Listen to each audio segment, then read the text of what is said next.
Lima যে কথাটা বললো অনেকগুলি ওনারাও লিখিত দিয়েছেন, আমরাও লিখিত দিয়েছি। ফাইনালি কিন্তু আমরা একটা জায়গায় একমত হয়েছি, সবগুলি পয়েন্টে আমরা একমত হয়েছি। তো হওয়ার পরে তাহলে এই চেঞ্জটা হইল কেন? এইটা আমার বিনীত জিজ্ঞাসা সরকারের কাছে, বিশেষ করে আমাদের শ্রম উপদেষ্টা মহোদয়ের কাছে। আমি যখন মিডিয়ার কাছ থেকে শুনলাম যে এরকম কিছু কিছু জায়গায় পরিবর্তন হয়ে আসছে, তখন আমি শ্রম উপদেষ্টা মহোদয়কে ফোন দিলাম। উনি বললেন যে না, এরকম হওয়ার কথা না, এরকম হয় নাই। আমি বললাম যে না, হয়েছে। তিনি পরে আমাকে বললেন ঠিক আছে, আপনি একটু মন্ত্রণালয়ে গিয়ে বিষয়টা দেখেন। আমি গেলাম, পরদিন গিয়া দেখলাম, দেখে এবং আমি ওনাকে ওইটা নিয়ে গেলাম, নিয়ে ওনাকে দেখাইলাম। তো ওনার সাথে কথা বলে আমি বুঝলাম ওনার অগোচরে, ওনার অজান্তেই এই পরিবর্তনগুলি হয়েছে। তো উনি তখন আমাকে বললেন যে ঠিক আছে, এটা পরিবর্তন হয়েছে, এটা আমরা বিধিমালায় গিয়ে ঠিক করে দিব। আমি বললাম যে না, বিধিমালায় ঠিক হবে না, কারণ আপনি আইন এবং বিধিমালায় যদি কোনো জায়গায় কনফ্লিক্ট হয় তাহলে ওইটা বিধিমালা বাতিল হয়ে আইন এস্টাবলিশড হয়, সেখানে এটা ঠিক হবে না। কিন্তু আমার প্রশ্ন হলো যে এরপর আমরা এতবার বললাম ওনাকে, আমরা আইন মন্ত্রণালয়ে যখন ভেটিংয়ে তখনও আমরা বললাম, সরকারের বিভিন্ন মহলে আমরা কথা এইগুলি বললাম, এরপরও এই জায়গাটা পরিবর্তন না করে প্রকাশ হলো।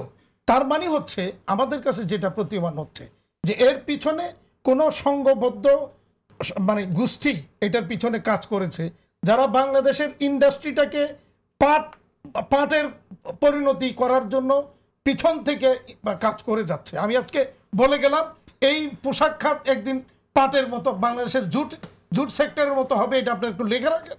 এই জুটের মতো এই পোশাক খাত একদিন হারিয়ে যাবে। যেভাবে এই বহির্বিশ্ব থেকে এইভাবে সরকারকে প্রেশার ক্রিয়েট করে এইগুলি করছে, তাতে এই খাত ধ্বংস হওয়া ছাড়া কোনো আর উপায় নাই। এটা তো আমরা একটা পয়েন্ট বললাম। দ্বিতীয় পয়েন্ট একটু শুনে নেন। আপনাদের নিশ্চয় মনে আছে যে আসলের একটা আঞ্চলিক ক্রাইসিসকে সমাধান করতে বসে সেখানে 18 দফা একটা চুক্তি করলেন তৎকালীন শ্রম সচিব, এবং সেখানে একটা পয়েন্ট সেখানে যোগ করলেন ওখানে যে প্রভিডেন্ট ফান্ড চালু করবেন। প্রভিডেন্ট ফান্ড কিন্তু এক্সিস্টিং লতেও কিন্তু ছিল।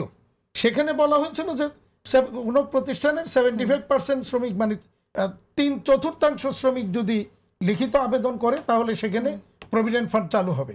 পরবর্তীতে এখানে এসে এটাকে করা হলো, এটা 100 জন শ্রমিকের কোনো প্রতিষ্ঠান হইলেই সেখানে এটাকে বাধ্যতামূলক করা হলো, এবং সেখানে বলে দেওয়া হলো তবে শর্ত থাকে যে কোনো প্রতিষ্ঠান জাতীয় পেনশন কর্তৃপক্ষের মাধ্যমে প্রগতি স্কিমে গ্রহণ করিলে সেই প্রতিষ্ঠানের ভবিষ্যৎ তহবিল গঠন করিতে হইবে না।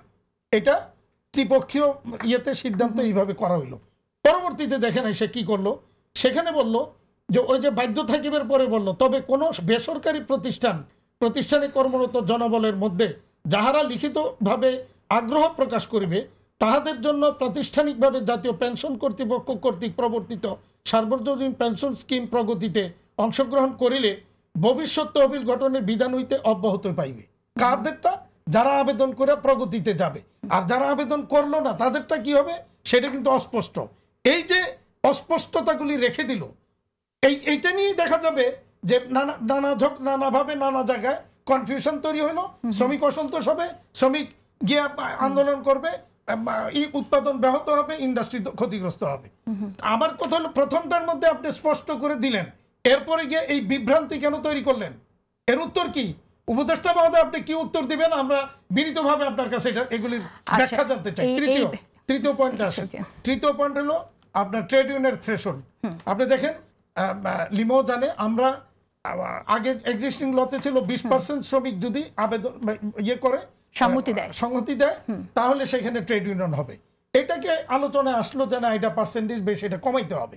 আমরা এটাকে আসলাম 15%-এ। মানে ইয়েটা ছিল এরকম যে 10,000 শ্রমিকের প্রতিষ্ঠানে 20% শ্রমিক সংগ্রহ করা কঠিন, স্বাক্ষর সংগ্রহ করা কঠিন। তখন আমরা দিলাম যে ঠিক আছে 3,000 পর্যন্ত শ্রমিকের প্রতিষ্ঠানে 20% ঠিক থাকবে, 3,000-এর অভাব হলে এটা 15% হবে। ফাইনালি সেটাও যখন হচ্ছিল না তখন আমরা এক জায়গায় আসলাম যে ওকে 15% সবার জন্যই হোক, 15%। আর শ্রমিক পক্ষের দাবি ছিল 10%। কখনোই কিন্তু 20 জন বা 30 জন 50 জনের দাবি কখনোই ছিল না। হঠাৎ করে এটা শেষ টিসিসিতে এসে নাজিল হয়েছে। এখন কোথেকে নাজিল হয়েছে এটা সরকার জানে, সরকার বলবে এটা কোথেকে নাজিল হয়েছে। আমি বলে নি, শেষ করে নি।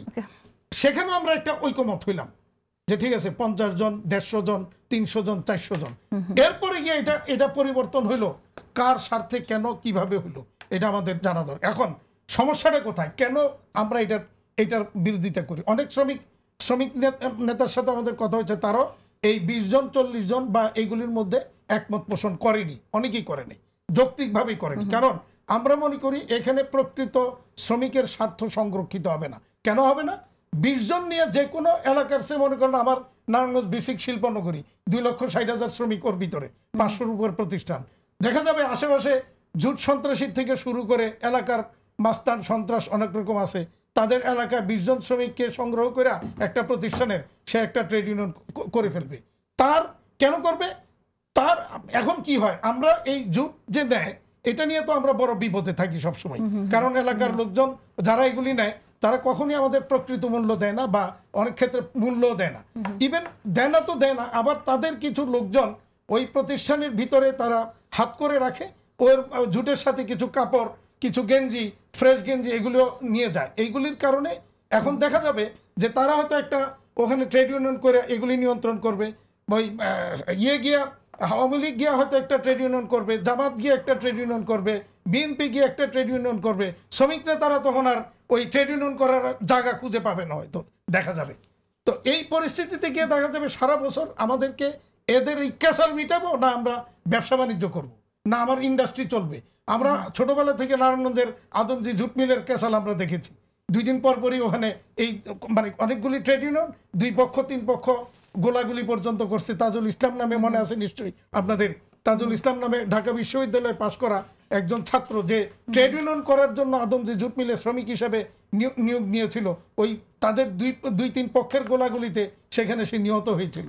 তো এই যে পরিস্থিতি, আমরা আশঙ্কিত যে ভবিষ্যতে এই ট্রেড ইউনিয়ন যে 5টা করে করার বিধান করে দেওয়া হলো, এতে গিয়া এই ইন্ডাস্ট্রিটা এইভাবে ধ্বংস হয়ে যাবে। আচ্ছা।